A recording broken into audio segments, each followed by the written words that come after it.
Welcome students in home push classes a competition venture of SCA Dharamshala. तो students मैंने आपके लिए बोर्ड लेवल के ऊपर टेस्ट सीरीज स्टार्ट की है और उस टेस्ट सीरीज का मेरा पार्ट टेस्ट फर्स्ट जो है वो है चैप्टर है, उसमें दो चैप्टर मैं कवर कर रहा हूं, मैट्रिसेस एंड डिटरमिनेंट। बेटे ये बोर्ड लेवल में जिस तरह से क्वेश्चन आते हैं उसी तरह से मैंने क्वेश्चन सेट किए हुए हैं। तो इस टेस्ट में पार्ट टेस्ट 1 मैट्रिसेस डिटरमिनेंट में मैंने 18 क्वेश्चन लिए हुए हैं।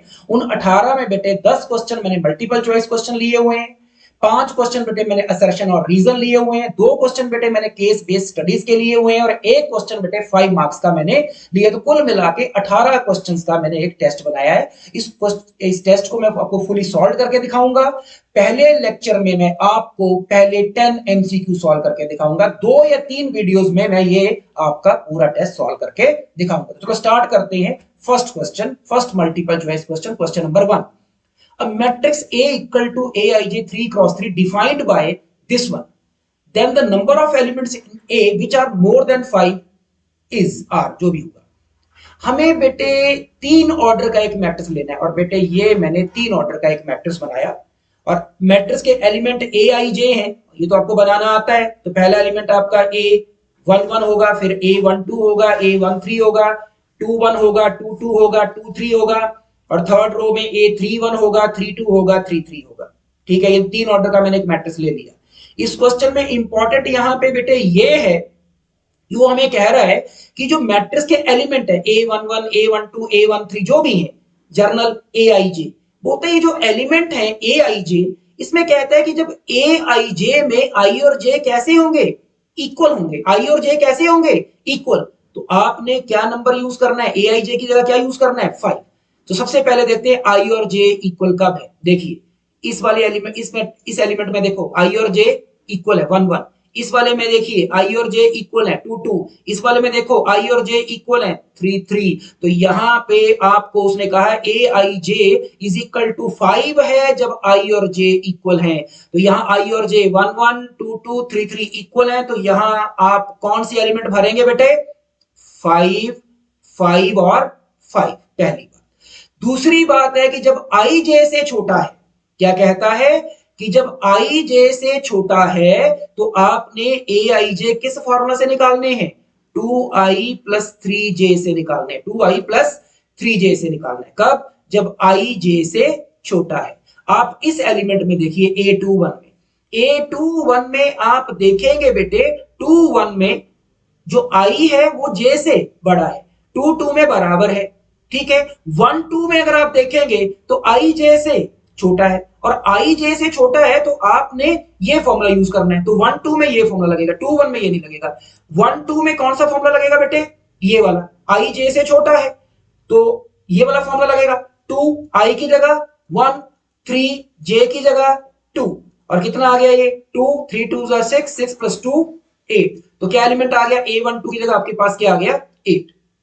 1 3 में कौन सा लगेगा, यहां भी आई जे से छोटा है तो यही वाला फॉर्मूला लगेगा। यहां से इसको जब आप सॉल्व करोगे तो 11 आ जाएगा। 2 1 में बेटे कौन सा फॉर्मूला लगेगा, अब 2 1 में आप देख रहे हो 2 1 में आई जे से बड़ा है और जब आई जे से बड़ा है तो आपका फॉर्मूला लगना है 3i minus 2j, 3i minus 2j और 3i माइनस 2j है। भरिए 3i की जगह क्या लिखने वाला हूं बेटा 2 माइनस 2 और j की जगह 1, 3 2 6 में से 2 गया तो आंसर आ गया आपका 4। तो देख रहे हैं आपने 4 लिखा है। तो बेटे आप समझ गए होंगे जब i और j सेम है तो आपने 5 यूज करना है, जब i j से छोटा है तो आपने ये वाला रिजल्ट यूज करना है, जब i j से बड़ा है तो आपने ये वाला रिजल्ट यूज करना है। इस तरह से बेटे आपके पास ये एलिमेंट आ गए। क्वेश्चन मेरा ये है कि इस फॉर्मूला की हेल्प से ए आई जे के इस फॉर्मूला की हेल्प से जो आपका मैट्रिक्स बना है उस मैट्रिक्स में 5 से बड़े कितने नंबर हैं। अब 5 से बड़े, एक नंबर कौन आ गया 8, 5 से बड़ा है। दूसरा नंबर कौन आ गया 11, 5 से बड़ा है। 4 तो 5 से बड़ा नहीं है, 5 तो 5 से बड़ा नहीं है, 13 5 से बड़ा है, 7 5 से बड़ा है, 5 और 5। तो बेटे 5 से बड़े कितने नंबर आए हैं, 4। एक कौन आया है 8 आया है, एक 11 आया है, एक 13 आया और एक 7 आया। तो 4 नंबर 5 से बड़े हैं। B is the correct answer. Question number 2 start करते हैं बेटा। क्वेश्चन नंबर 2 में हमें कह रहा है एक matrix x is equal to X I J given by this one. बेटे ये मैंने आपको एक x मैट्रिक्स दिया हुआ है और आपको एक वाई मैट्रिक्स निकालना है और वाई मैट्रिक्स के जो एलिमेंट है वो एम आई जे है और एम आई जे कुछ नहीं है, एम आई जे जो है वो क्या है, माइनर है एक्स आई जे के। कहने का मतलब ये है कि हमने आपको एक एक्स मैट्रिक्स दिया हुआ है और जो आपको वाई मैट्रिक्स निकालना है वो क्या है, जो मैट्रिक्स हमने दिया है उसके माइनर्स का मैट्रिक्स लिखना है। बेटे आपको पता है अगर हमने आपको एक मैट्रिक्स दिया हो तो एक मैट्रिक्स अगर दिया है तो मैट्रिक्स के हर एलिमेंट का अपना अपना माइनर होता है। ठीक है, अब जैसे मैट्रिक्स मेरा एक्स है और एक्स मैट्रिक्स का पहला एलिमेंट वन है, पहला एलिमेंट कौन है, वन, और मैं वन का आपको माइनर निकाल के दिखाता हूं। हर एलिमेंट का अपना माइनर होगा और आपको जो मैट्रिक्स लिखना है वो क्या लिखना है, जो वाई मैट्रिक्स है वो क्या है, मैट्रिक्स एक्स के हर एलिमेंट के माइनर का मैट्रिक्स। ठीक है बेटे, तो वन का माइनर निकालता हूं। बेटे अगर वन का माइनर निकालना है तो हम क्या करते हैं, वन के कॉरेस्पॉन्डिंग रो भी भूल जाइए और वन के कॉरेस्पॉन्डिंग कॉलम भी भूल जाइए। वन के कॉरेस्पॉन्डिंग रो और कॉलम भूल गए तो आपके पास चार रो बचे, कौन बचा, फोर बचा, माइनस फाइव बचा और बेटे माइनस वन बचा है और थ्री बचा है और उसका डिटर्मिनेंट लिया जाता है, वेरी इंपॉर्टेंट।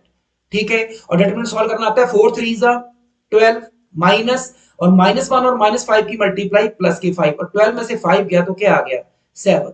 तो बेटे वन का जो माइनर आया वो सेवन आया है और वन का देखो ये वन के कॉरेस्पॉन्डिंग उसका माइनर क्या आ गया, सेवन। आपने यहां से देखा होगा, क्या देखा आपने कि जैसे आपके पास जो मैट्रिक्स हमने दिया था एक्स मैट्रिक्स वो कितने ऑर्डर का दिया था, तीन ऑर्डर का।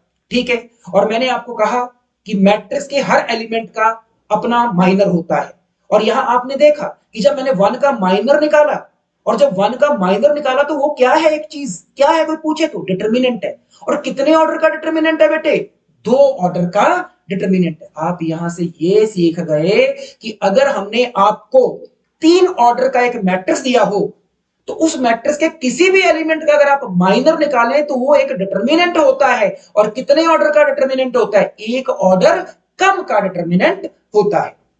ऐसे ही बेटे अब मैं माइनस वन का माइनर निकालता हूं। बेटे अगर मुझे माइनस वन का माइनर निकालना है, मैंने तरीका बताया, माइनस वन का माइनर निकालना तो आप माइनस वन के कॉरेस्पॉन्डिंग रो को भी भूल जाइए और कॉलम को भी भूल जाइए, रो भी भूल जाओ कॉलम भी भूल जाओ, चार लोग जो बचे वो लिख दो। क्या बचा, थ्री माइनस फाइव, क्या बचा है बेटे, three minus five two three, three minus five two three और उसका क्या लेते हैं, डिटर्मिनेंट। और डिटर्मिनेंट सॉल्व करना आता है, थ्री थ्री जा नाइन, थ्री थ्री जा नाइन माइनस और माइनस के 10 तो कितना आ गया ये 19। तो बेटे माइनस वन का जो माइनर आया है वो क्या आया है, 19। इस तरह से बेटे आप किसी भी एलिमेंट का माइनर निकाल सकते हैं। हमने सभी का निकालना है, अब सबसे तो पॉसिबल नहीं है, यहाँ पे इतना टाइम भी नहीं है और आपको आती भी है ये चीज, तो कोई और ले लेते हैं। जैसे बेटे किसी ने कहा कि थ्री का माइनर निकाल के दिखाओ, वेरी इजी बेटा, वही तरीका, एक ही तरीका सिखाया आपको। थ्री का माइनर निकालना, थ्री के कॉरेस्पॉन्डिंग रो और कॉलम को भूल जाओ, थ्री के कॉरेस्पॉन्डिंग आप रो को भी भूल गए कॉलम को भी भूल गए, तो बचा क्या, one minus one three four, one minus one three four बचा और उसका डिटर्मिनेंट। ठीक है, और क्या होगा ये, फोर वन जा फोर माइनस और माइनस के थ्री, फोर प्लस थ्री बेटे कितना आ गया, सेवन। तो देख सकते हैं थ्री का जो माइनर आ रहा है वो क्या आ रहा है, सेवन। तो बेटे इस तरह से हर एलिमेंट के माइनर लिख के जो मैट्रिक्स आना था वो हमारा ये मैट्रिक्स आया है। ये डी ऑप्शन आपका करेक्ट है। क्वेश्चन नंबर 3 स्टार्ट करते हैं बेटे। क्वेश्चन नंबर 3 काफी आसान क्वेश्चन है। इसमें वो मुझे कह रहा है कि दो मैट्रिसेस आपस में इक्वल है, दो मैट्रिसेस आपस में इक्वल है और आपको किसकी वैल्यू निकालनी है बेटा, A B minus C D. बेटे A B minus C D की वैल्यू निकालनी है तो आपका काम होना चाहिए कि आप ए निकाल लीजिए, बी निकाल लीजिए, सी निकाल लीजिए और डी निकाल लीजिए। और बहुत इजी है, जब दो मैट्रिसेस आपस में इक्वल होते हैं तो कॉरेस्पॉन्डिंग एलिमेंट बराबर होते हैं। 3c प्लस 6 किसके बराबर आ जाएगा, 12 के बराबर आ जाएगा। वहां से आपकी c की वैल्यू आ गई। उसके बाद a माइनस डी किसके बराबर है, 2 के बराबर है। यहां से a प्लस डी किसके बराबर होगा बेटे, माइनस 8 के बराबर होगा। अब बेटे a माइनस डी 2 है, a प्लस डी माइनस 8 है।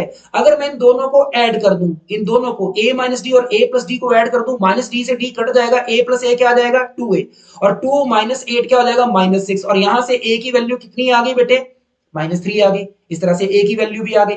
ठीक है बेटे, आपका c आ चुका है, आपका a आ चुका है। बेटे अब a की वैल्यू माइनस 3 आ गई है, आप a की वैल्यू माइनस 3 इस इक्वेशन या इस इक्वेशन किसी में भी पुट कर दो। आप a plus D is equal to minus 8 equation में a की वैल्यू माइनस 3 पुट कर दो तो minus 3 plus D equal to minus A की जगह क्या रख दिया बेटे हमने -3 प्लस, और डी की जगह क्या रख दिया बेटे, डी तो हमने निकालना है बेटा, is equal to -8।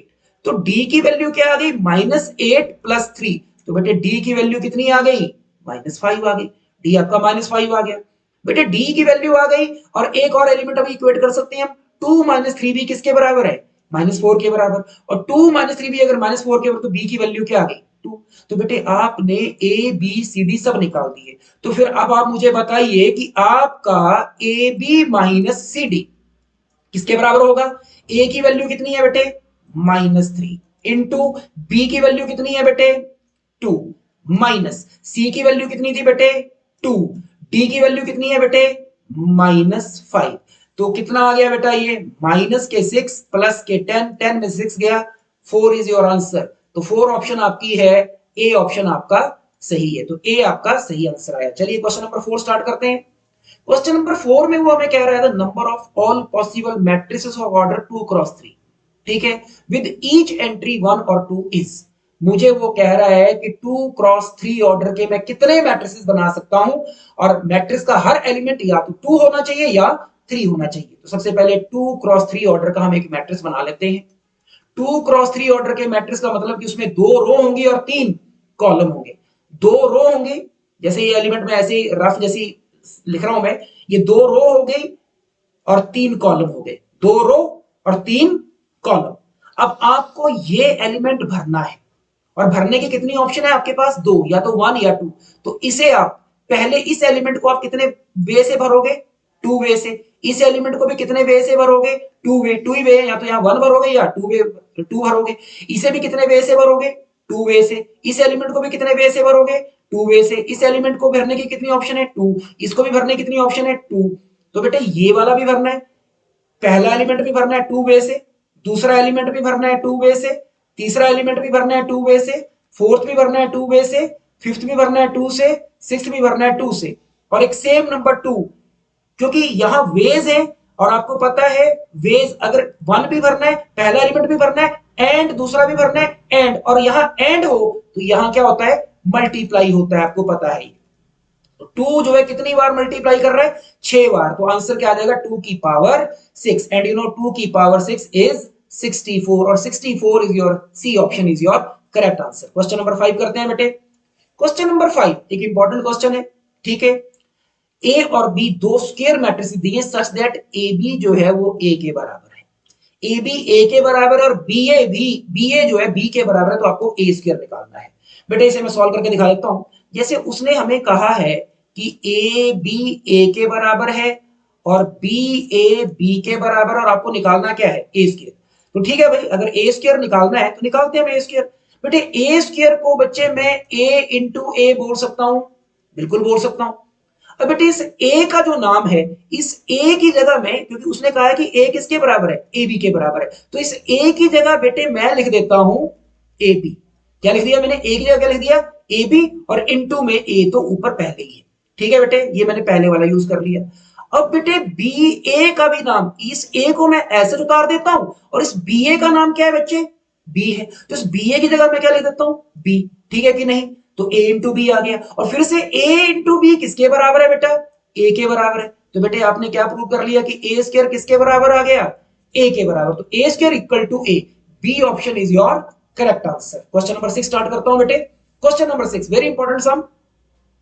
F of X मैंने मैट्रिक्स दिया है जिसकी एलिमेंट है 0 x minus A, x minus B, x plus A, 0 x minus C, x plus B, x plus C 0। Then F of A 0 के बराबर है, एफ ऑफ बी 0 के बराबर है, एफ ऑफ 0 0 के बराबर है, कि एफ ऑफ 1 0 के बराबर है। बेटे अब आप x की जगह a रख के देख लीजिए 0 आता है कि नहीं, b रख के देख लीजिए 0 रख लीजिए, x की जगह 1 रख लीजिए, पता चल जाएगा। लेकिन मैं तो आपको करेक्ट ऑप्शन ही बताऊंगा। तो करेक्ट ऑप्शन में बेटे एफ ऑफ एक्स मैंने आपको ये दिया है। अब एफ ऑफ एक्स में अगर मैं एक्स की जगह 0 रखता हूं, एक्स की जगह क्या रख दिया, 0, फॉर्मूला में 0, एक्स की जगह 0 रखा तो क्या बचा, माइनस ए, एक्स की जगह 0 रखा तो क्या बचा, माइनस बी, एक्स की जगह 0 रखा तो क्या बचा, ए, एक्स की, ये तो 0 ही है, एक्स की जगह 0 रखा तो क्या बचा, प्लस का सी, प्लस का ये माइनस का सी है, सॉरी माइनस का सी है, तो एक्स का 0 रखा तो क्या बचा, माइनस का सी, एक्स की जगह 0 रखा तो क्या आया, बी, एक्स की जगह 0 रखा तो क्या आया, सी, और 0 तो 0 है। आप जरा देखिए कि एफ ऑफ जीरो जो आपका मैट्रिक्स आया, एफ ऑफ जीरो जो आपका मैट्रिक्स आया बेटे, ये मैट्रिक्स है, तो एफ ऑफ जीरो जो आपका मैट्रिक्स आया है बेटे, वो क्या मैट्रिक्स आया है? जीरो, माइनस ए, माइनस बी, ए, जीरो, माइनस सी, और उसके बाद आया है बी, आया है सी, आया है और जीरो। अब आप अगर इस मैट्रिक्स की पहचान करें, इस मैट्रिक्स के डायगोनल एलिमेंट क्या हैं? सारे के सारे जीरो हैं, और ये माइनस ए माइनस बी है, और यहाँ ए और बी है, ये माइनस सी और ये सी है। अरे ये तो कौन सा मैट्रिक्स है? स्क्यू सिमेट्रिक मैट्रिक्स है। कौन सा मैट्रिक्स है? स्क्यू सिमेट्रिक मैट्रिक्स है। तो बेटे ये स्क्यू सिमेट्रिक मैट्रिक्स हमने दिया है, ठीक है। और स्क्यू सिमेट्रिक मैट्रिक्स दिया है बेटे, ये आपका फंक्शन इस तरह से होगा, ये डिटरमिनेंट होगा, मैट्रिक्स नहीं था, एफ ऑफ एक्स एक डिटरमिनेंट था, और एफ ऑफ एक्स एक डिटरमिनेंट था, ठीक है। और एफ ऑफ जीरो जो आपका आया है, ये वाला डिटरमिनेंट आया है। लेकिन किसका डिटरमिनेंट आया है? Skew symmetric matrix. और स्क्यू सिमेट्रिक मैट्रिक्स कितने ऑर्डर का है? ये 3 ऑर्डर का, और उसके डिटरमिनेंट की वैल्यू क्या होती है बेटे? जीरो होती है। तो एफ ऑफ जीरो जीरो के बराबर आया है। नेक्स्ट क्वेश्चन नंबर 7 स्टार्ट करते हैं बेटे। 7 में कहता है if A is a square matrix of order 3, ए एक स्क्वायर मैट्रिक्स है जिसका ऑर्डर क्या है? 3, और एडजॉइंट ए 64 के बराबर दे, देन डिटरमिनेंट ए निकालना है। अरे ये तो आपको पता है कि एडजॉइंट ए का डिटरमिनेंट क्या होता है? एडजॉइंट ए का जो डिटरमिनेंट होता है उसका फॉर्मूला होता है डिटरमिनेंट ए की power n minus 1, where n is the order of a matrix, और order of a matrix मैंने 3 दिया, तो 3 में से एक गया 2, ठीक है। तो एडजॉइंट ए का जो डिटरमिनेंट है वो क्या होगा? डिटरमिनेंट ए का स्क्वायर के बराबर होता है। पर अकॉर्डिंग टू क्वेश्चन वो मुझे कह रहा है कि एडजॉइंट ए का डिटरमिनेंट किसके बराबर दिया उसने? 64 के बराबर। और आप कह रहे हो एडजॉइंट ए का डिटरमिनेंट किसके बराबर है? डिटरमिनेंट ए के स्क्वायर के बराबर। तो बेटे फिर यहां से डिटरमिनेंट ए क्या आ जाएगा? प्लस माइनस 8 आ जाएगा, और plus minus 8 B is your correct answer. Question number 8 start करते हैं बेटे। Question number 8, if A is a invertible matrix of order 3, then which of the following is not true. बेटे ये क्वेश्चन कई बार गलती से गलत हो जाता है, मतलब केयरलेस से गलत, केयरलेस हो जाते हैं हम, नॉट ट्रू पूछा होता है और हम क्वेश्चन को समझ ही नहीं पाते हैं। यहां हमें ये कह रहा है कि हमने आपको यहाँ पे 4 स्टेटमेंट दिए और आपको बताना है इनमें से कौन सी स्टेटमेंट सही नहीं है, ठीक है। कौन सी स्टेटमेंट सही नहीं है? पहली स्टेटमेंट है कि एडजॉइंट ए का डिटरमिनेंट ए के स्क्वायर के बराबर। बिल्कुल अभी मैंने कहा कि एडजॉइंट ए का डिटरमिनेंट क्या होता है? डिटरमिनेंट ए की power n-1, where n is the order, और ऑर्डर कितना? 3, तो 3 में से गया 2। पहली स्टेटमेंट सही है। दूसरी स्टेटमेंट वो कह रहा है ए इनवर्स का इनवर्स ए के बराबर है। हाँ बेटा, ए इनवर्स का इनवर्स ए के बराबर होता है। तीसरी स्टेटमेंट बेटे वो हमें कह रहा है कि B A equal to C A, B A equal to C A, then B जो है वो सी के बराबर नहीं होता है। बेटे ऐसा नहीं है, बी ए और अगर सी ए बराबर है तो आपको मैट्रिसेस में पता है कि मैट्रिसेस में राइट कैंसिलेशन लॉ लग सकता है कि राइट साइड में दोनों मैट्रिक्स सेम है, ए और ए, तो ए से ए कट जाएगा और बी इक्वल टू क्या आएगा? सी। तो B इक्वल टू सी आएगा, और वो कह रहा है कि बी ए और सी ए बराबर है, तो बी और सी बराबर नहीं होते हैं। नहीं बेटे, बी ए और सी ए बराबर हैं तो बी और सी बराबर होते हैं। तो ये स्टेटमेंट आपकी रॉन्ग जा रही है। और ए बी का whole inverse is equal to B inverse A inverse, बिल्कुल सही है। ए बी का whole inverse is equal to B inverse A inverse, तो C is your correct answer, ठीक है। क्वेश्चन नंबर 9 स्टार्ट करते हैं बेटे। क्वेश्चन नंबर 9 में भी यही है बेटे कि आपको ए एक इन्वर्टिबल मैट्रिक्स दिया है और फिर से बताना है कि इन 4 स्टेटमेंट्स में से कौन सी स्टेटमेंट सही नहीं है। बेटे आपको पता होना चाहिए कि किसी मैट्रिक्स की पावर करके उसका इनवर्स निकालना या पहले इनवर्स निकाल के बाद में पावर निकालना, रिजल्ट हमेशा सेम आता है। तो पहली स्टेटमेंट तो उसकी सही है, पहली स्टेटमेंट सही है, ठीक है। दूसरी स्टेटमेंट है, दूसरी स्टेटमेंट में कह रहा है वो कि ए के डिटरमिनेंट का इनवर्स या ए इनवर्स का डिटरमिनेंट ए इनवर्स के बाद निकाल के बाद में डिटरमिनेंट निकालो, ये आपस में इक्वल नहीं होते हैं। बेटे ये आपस में इक्वल होते हैं, मैं भी इसको वेरीफाई करके दिखाऊंगा। ए के ट्रांसपोज का इनवर्स निकालना या इनवर्स का ट्रांसपोज निकालना, ये भी सही है, ठीक है। और अगर कोई आपको कहता है कि ए एक इन्वर्टिबल मैट्रिक्स है, इन्वर्टिबल मैट्रिक्स का मतलब होता है कि उस मैट्रिक्स का इनवर्स एग्जिस्ट कर रहा है। और बेटे अगर किसी मैट्रिक्स का इनवर्स एग्जिस्ट कर रहा हो और उसी मैट्रिक्स का इनवर्स एग्जिस्ट करता है जिसका डिटरमिनेंट 0 ना हो, तो ये भी स्टेटमेंट आपकी सही है। बस ये स्टेटमेंट आपकी बी स्टेटमेंट रॉन्ग है। ये बी में क्या कह रहा है कि डिटर्मिनेंट करके किसी मैट्रिक्स ए का डिटर्मिनेंट करके इनवर्स निकालना या पहले इनवर्स करके बाद में डिटर्मिनेंट निकालना वो इक्वल नहीं है। नहीं बेटा, आप किसी मैट्रिक्स का डिटर्मिनेंट निकालो, बाद में उसका इनवर्स करो, या पहले आप इनवर्स कर लो, बाद में उसका आप डिटर्मिनेंट निकालो, रिजल्ट सेम आता है। और ये कह रहा है सेम नहीं आता। चलो मैं इसको सिखा देता हूं आपके लिए। एक छोटा सा एग्जांपल ले लेते हैं। ए हमने एक मैट्रिक्स ले लिया 1 2 3 4, ठीक है जी, 1 2 3 4। पहले हम क्या करते हैं, इसका इनवर्स निकालते हैं। ठीक है, चलो पहले इसका डिटरमिनेंट निकालते हैं। ए का डिटरमिनेंट निकालेंगे, और ए का डिटरमिनेंट निकालेंगे तो बेटे क्या आएगा, 1 2 3 4 का डिटरमिनेंट। और बेटे ये क्या आ गया, 4 1 4, और 4 में से 6 गया तो डिटरमिनेंट ए क्या आ गया, -2। डिटरमिनेंट ए निकाल दिया। अब डिटरमिनेंट ए निकाल दिया, अब डिटरमिनेंट ए का इनवर्स निकाल लेता हूं। और डिटरमिनेंट ए का मैं अगर इनवर्स निकालता हूं तो -2 का मैं इनवर्स निकालूंगा, -2 की पावर -1, जो कि क्या हो जाएगा, -1/2। ठीक है, अब बेटे ये मैंने ए इनवर्स का डिटरमिनेंट निकाला जो कि -1/2 आएगा। अब मैं ए का डिटरमिनेंट निकालूंगा फिर इनवर्स करूंगा। ठीक है, अब ए का डिटरमिनेंट, अच्छा पहले मैंने ये निकाल दिया, ए डिटरमिनेंट का इनवर्स ये निकाल दिया। अब मैं क्या करूंगा, पहले ए इनवर्स निकालूंगा। और मेरे बच्चों को आता है ए इनवर्स का फॉर्मूला क्या होता है बेटे, adjoint A upon determinant A होता है, मालूम है सभी को। और बेटे एडजॉइंट ए, दो ऑर्डर में आपको डायरेक्ट वे एडजॉइंट निकालना सिखाया जाता है। अगर ए कोई मैट्रिक्स है, जैसे मैंने मैट्रिक्स माना है 1 2 3 4, तो इसका एडजॉइंट क्या होता है, डायगोनल एलिमेंट्स को इंटरचेंज कर दो। 1 4 की जगह क्या कर दीजिए बेटे, 4 और 1 कर दीजिए।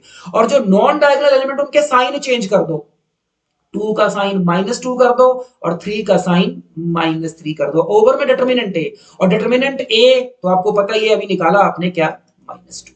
ठीक है बेटे, और यहां से बेटे अब मैं ए इनवर्स हमारा क्या आ जाएगा, आपको पता है -2 सभी को डिवाइड करेगा। तो 4 को जब -2 ने डिवाइड किया, 4 को -2 ने डिवाइड किया तो क्या आ गया, -2। -2 को जब -2 ने डिवाइड किया तो क्या आ गया, 1। -3 को -2 ने डिवाइड किया तो बेटे क्या आ गया, 3/2। और 1 को -2 ने डिवाइड किया तो क्या आ गया, -1/2। बेटे ये मैंने क्या निकाल दिया, ए इनवर्स। बेटे अब मैं ए इनवर्स का डिटरमिनेंट निकालूंगा, और ए इनवर्स का डिटरमिनेंट निकालूंगा।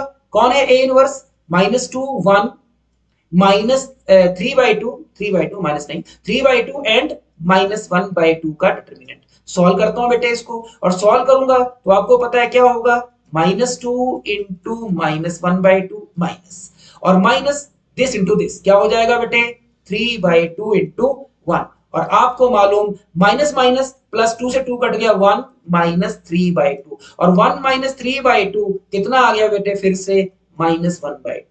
तो बेटे आपने ए इनवर्स का डिटरमिनेंट निकाला, वो भी -1/2 आ गया।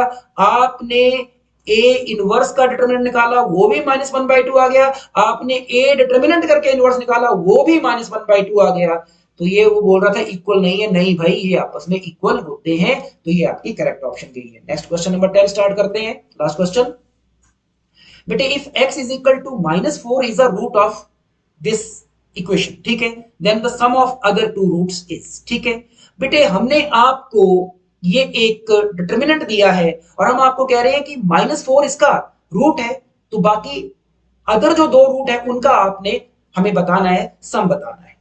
बेटे अब ये रिजल्ट मैंने आपको 0 के बराबर दिया है। ये डिटरमिनेंट आपको सॉल्व करना आता है, और डिटरमिनेंट सॉल्व करना हर बच्चे को आता है। ऑपरेट करके आप यहां पहुंच जाएंगे, और हमारे पास एक क्यूबिक आ गई है बेटे। इस डिटरमिनेंट को सॉल्व करके मेरे पास एक क्यूबिक आ गई है, और वो क्यूबिक आई है x³ -13x + 12 = 0। अब ये क्यूबिक है। अब इस क्यूबिक में एक रूट उसने बेटे मुझे क्या दिया हुआ है, -4 को दिया कि x = -4 इसका रूट है। बेटे बोर्ड लेवल पे बहुत कम वैसे क्यूबिक्स आती हैं, लेकिन बोर्ड लेवल पे अगर क्यूबिक आ जाए तो मैं एक तरीका बताऊंगा आपको, जिसे हम सिंथेटिक डिवीजन बोलते हैं। उससे बड़ी आसानी से आप क्यूबिक को सॉल्व कर सकते हैं। ठीक है बेटे। बेटे सबसे पहले तो आप ये देखा करो, देखो इसका एक रूट तो मुझे पता है, इसका एक रूट क्या है, -4 है, वो तो मुझे पता है। एक और हिंट मैं आपको देता हूं कि कोई भी इक्वेशन हो, यहां क्यूबिक है, कोई भी इक्वेशन हो, किसी भी पावर की इक्वेशन हो, अगर उस इक्वेशन के कोफिशिएंट्स का सम क्या हो, 0, कोफिशिएंट का सम 0 हो, तो उस इक्वेशन का एक रूट कंफर्म 1 होता है। आप इसके कोफिशिएंट देखो, x³ का कोफिशिएंट कौन है, 1 है। x का कोफिशिएंट कौन है, -13 है। और कांस्टेंट कौन है, 12 है। अब इनका अगर आप सम करो, इनका सम करो तो क्या आ रहा है, 0 आ रहा है। और कभी भी किसी इक्वेशन के कोफिशिएंट का सम 0 हो तो उस इक्वेशन का एक रूट जो है वो क्या होता है, 1 होता है। तो एक रूट और मिल गया। बेटे इस क्यूबिक के 3 रूट होंगे, एक रूट मैंने निकाल दिया और एक रूट उसने आपको दिया है। चलो अब हमें तो एक रूट दिया है, ठीक है, और पूछा क्या है कि जो अदर 2 रूट है उनका सम करना है। अब अदर रूट में एक तो पता है, अब मुझे दूसरा रूट पता करना है, ठीक है। अब मैं आपको यहां से सिंथेटिक डिवीजन जो भी मैं डिस्कस कर रहा था वो बताता हूं कैसे निकालते हैं हम सिंथेटिक डिवीजन से। जैसे मैं कह रहा हूं x इज इक्वल टू 1 इस इक्वेशन का रूट है, या x इज इक्वल टू -4 भी इस इक्वेशन का रूट है, इसका मतलब ये दोनों इसको क्या करेंगे, सेटिस्फाई। चलो 1 से करता हूं मैं। तो सिंथेटिक डिवीजन ऐसे है कि 1 अगर इसका रूट है तो आपने ऐसे लिख देना है 1, ठीक है बेटे। फिर एक्स क्यूब का क्वेश्चन लिखो, कौन है एक्स क्यूब का क्वेश्चन, 1। फिर एक्स क्यूब के बाद एक्स स्क्वायर यहां नहीं है, लेकिन उसका कॉफिशिएंट जरूर लिखना है। एक्स स्क्वायर नहीं है, इसका उसका कॉफिशिएंट कौन होगा, 0। फिर एक्स स्क्वायर के बाद एक्स का कॉफिशिएंट कौन है, -30, और फिर कांस्टेंट कौन है, 12, लिख दिया। अब बेटे मैंने 1 से सिंथेटिक डिवीजन लगानी है, तरीका मैंने बता दिया। 1 की बजाय आप -4 भी यूज कर सकते थे। 1 मैंने यहां लिखा, फिर कॉफिशिएंट लिख दिए। अब ये 1 यहां जो भी है ऐसे उतार दो, 1 का 1, 1 इंटू 1 क्या आ गया 1, 0 प्लस 1 क्या आ गया 1, 1 इंटू 1 1, -13 प्लस 1 क्या आ गया -12, -12 इंटू 1 क्या आ गया -12, और लास्ट में क्या आ गया 0। बेटे अगर 1 इसका रूट है तो लास्ट में 0 आएगा, और 1 अगर इसका रूट ना होता तो लास्ट में 0 नहीं आएगी, ये याद रखना। 1 रूट होगा तभी 0 आएगी। मुझे पता था इसका रूट 1 है, कैसे पता था, क्योंकि कॉफिशिएंट का सम क्या था 0, इसलिए 1 इसका रूट था। आप -4 से सिंथेटिक लगाते तो भी लास्ट में क्या नहीं थी 0, लेकिन आप किसी और नंबर से कर देते तो जरूरी नहीं है कि 0 आए। हाँ रूट होगा तो लास्ट में 0 आएगी, अगर रूट नहीं होगा तो 0 नहीं आएगी। आगे बढ़ते हैं बेटा। अब बच्चे जैसे 1 से मैंने सिंथेटिक डिवीजन लगा दी, 1 इसका रूट था, ठीक है। अब आपको पता है कि -4 भी इसका रूट है, तो अब आप -4 से भी सिंथेटिक आगे शुरू कर दो, ठीक है। 1 का 1 उतारा, 1 इंटू -4 क्या आ गया बेटे -4, ठीक है। और -4 और +1 कितना आ गया बेटे -3, और -3 इंटू -4 की मल्टीप्लाई करूं तो क्या आ गया 12, फिर से क्या आ गया 0, फिर से क्या आ गया 0। बेटे एक क्यूबिक के मैंने 2 रूट निकाल दिए, और एक क्यूबिक के 2 रूट निकाल दिए हैं, तो अब वो क्या बचेगी, एक पावर की बचेगी, और ये जो नीचे 2 लोग बचे हैं वो बचे उसके उस के क्या होंगे, कॉफिशिएंट होंगे। तो क्यूबिक थी, एक रूट -4 आ गया, एक 1 आ गया।